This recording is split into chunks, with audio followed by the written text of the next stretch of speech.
Pernyataan Ganjar Pranowo dan surat kepada Kemenpora oleh Iwayan Koster yang berisi penolakan kehadiran timnas Israel di Piala Dunia umur 20 bukanlah hal yang baru.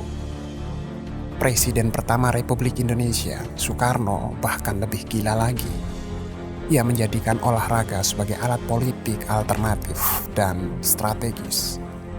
Tidak tanggung-tanggung, negara-negara yang ia tantang itu adalah negara-negara barat yang maju dan memiliki kekuatan jauh di atas Indonesia. Lantas bagaimanakah Soekarno memainkan peran politik internasionalnya dengan memanfaatkan dunia olahraga?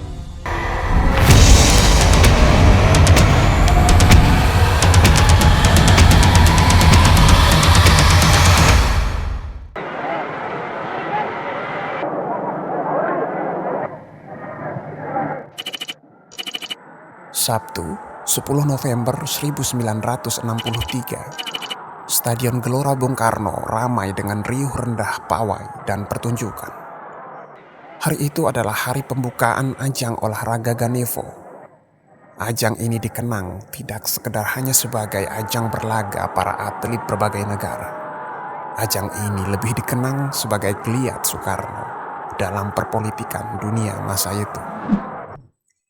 Games of the Emerging Forces atau Ganevo merupakan pesta olahraga yang diprakarsai Soekarno.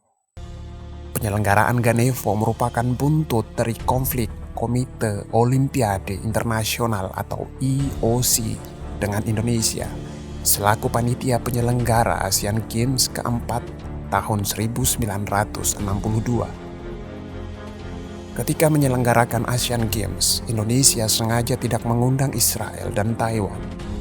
Tindakan ini menuai kritik dari berbagai pihak, terutama dari IOC karena dua negara tersebut merupakan anggota IOC. Tindakan tersebut dilakukan Indonesia karena menganggap Israel sebagai bangsa penjajah Palestina dan karenanya perlu diboikot. Sedangkan untuk Taiwan, Indonesia menganggapnya masih menjadi bagian dari Republik Rakyat Tiongkok. Beberapa bulan setelah Asian Games keempat rampung dilaksanakan, tepatnya pada 7 Februari 1963, IOC memutuskan untuk menangguhkan keikutsertaan Indonesia dalam Olimpiade. Indonesia dinilai telah melakukan pelanggaran berupa memasukkan pertimbangan politik dalam ajang olahraga. Bagi IOC, ajang olahraga harus bebas dari kepentingan politik. Penangguhan tersebut, kata IOC, bakal dicabut apabila Indonesia mau berjanji untuk tidak mengulangi kejadian seperti ini lagi. Sontak, keputusan IOC tersebut membuat Soekarno dongkol setengah mati. Soekarno balik menuding IOC sebagai lembaga penyelenggara Olimpiade juga mencampur adukan politik dan olahraga. Mari berkata jujur, saat mereka mengucilkan RRT atau Republik Rakyat Tiongkok, apakah itu bukan politik? Saat mereka tak ramah dengan Republik Arab Bersatu, apakah itu bukan politik? Saat mereka tak ramah pada Korea Utara, itu bukan politik? Saat mereka mengucilkan Vietnam Utara, itu bukan politik. Saya hanya sedang jujur. Begitu pernyataan Presiden Soekarno. Lagi pula bagi Soekarno, olahraga bukanlah hal yang terpisah dari politik. Olahraga dapat ditafsirkan sebagai salah satu saluran dalam menyampaikan aspirasi politik. Sekarang kita mundur sedikit ke tahun 1961. Saat itu Soekarno menelurkan konsepsi tentang pembagian dunia yang terdiri atas Oldevo dan Nevo. Oldevo merupakan akronim dari The Old Established Forces yang berisi negara imperialis kolonialis dan mereka diidentifikasi sebagai kekuatan lama yang telah ada dari lama dan mapan.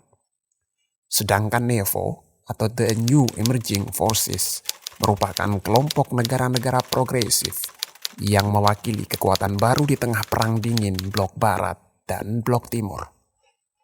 Negara-negara Nevo bermunculan di Asia, Afrika, dan Amerika Latin.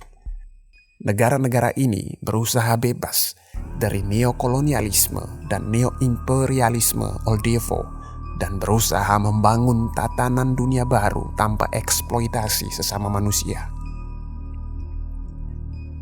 Dalam pandangan Soekarno, Komite Olimpiade Internasional atau IOC tidak ubahnya bagian dari Old Devo. Sikap IOC atas negara-negara yang disebutkan Soekarno di atas menjadi buktinya.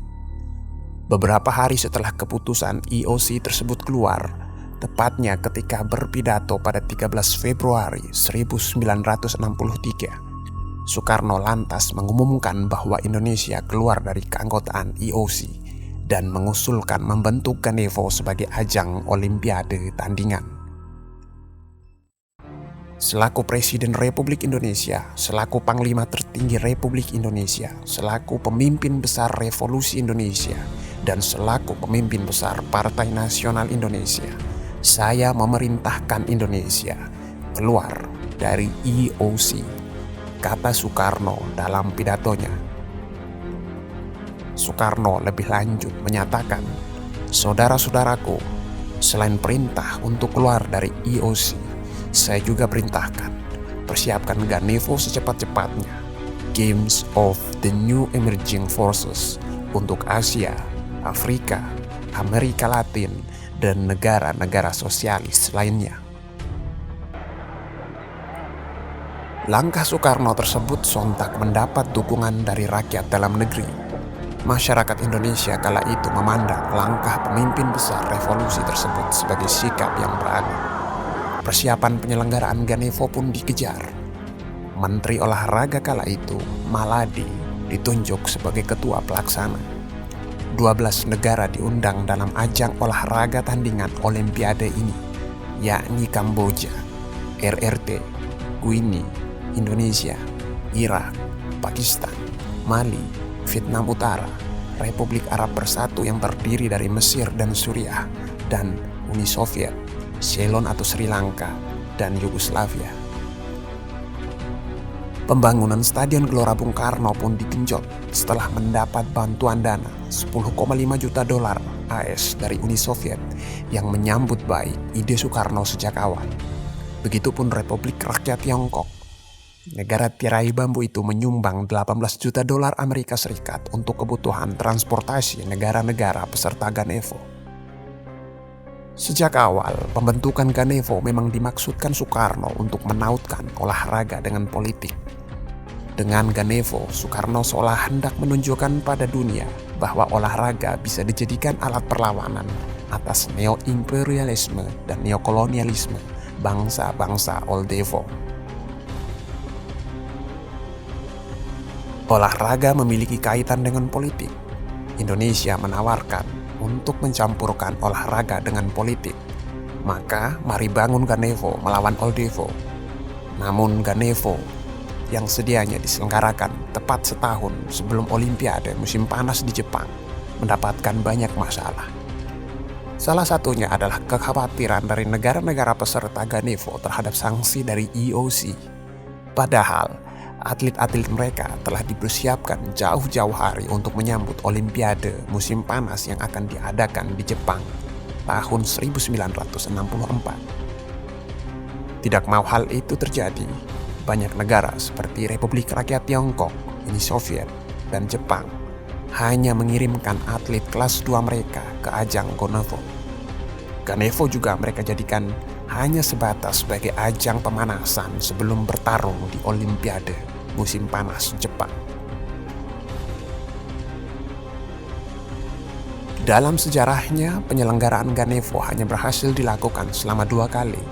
Ganevo pertama dilaksanakan di Indonesia pada tahun 1963. Kemudian Ganevo yang kedua dilangsungkan di Kamboja pada tahun 1966. Ganevo ketiga sejatinya diproyeksikan akan berlangsung di Korea Utara pada tahun 1970. Namun itu tak pernah terlaksana hingga kemudian organisasi penyelenggaranya kolaps. Meski demikian, penyelenggaraan Ganevo pertama membuat Indonesia mencuri perhatian dalam perpolitikan dunia. Setelah melayangkan politik konfrontasi pada Malaysia yang dituding Sebagai negara boneka imperialis Inggris, Soekarno kemudian membuat Olimpiade tandingan. Nama Soekarno dan Indonesia kemudian kian terdengar dalam pentas perpolitikan global. Negara yang baru seumur jagung kala itu telah membuat gebrakan demi gebrakan yang tak jarang mengganggu kepentingan para penguasa lama.